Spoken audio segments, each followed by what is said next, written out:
When you experience issue or you're having issue with your vehicle, do you consider running a scan diagnosis on the vehicle before embarking on repairs? Or you are still in the category of where you go to a mechanic and they ask to raise it. They hear the sound and say, oh, it's a plug.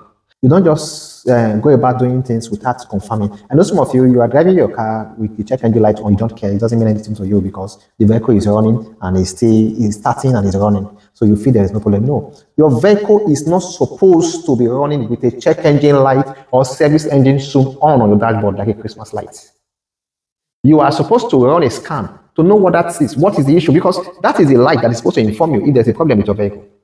And what does it mean if it's on? It means that when there is other problems, it's the same light you'll be seeing. They are just queuing behind that light.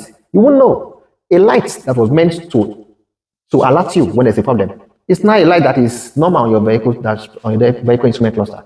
You are doing nothing about it. Run a scan to know what that is. Run a scan to see what the issue is. Let the diagnostics direct you as to what to do.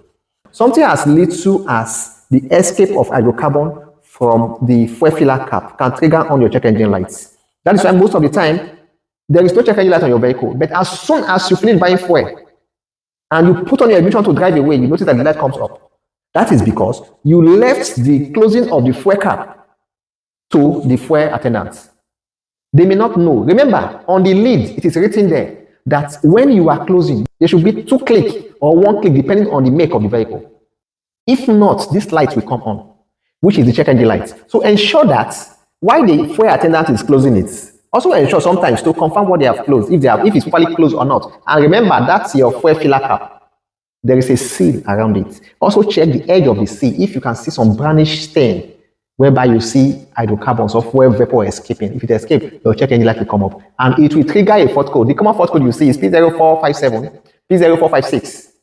Little leak.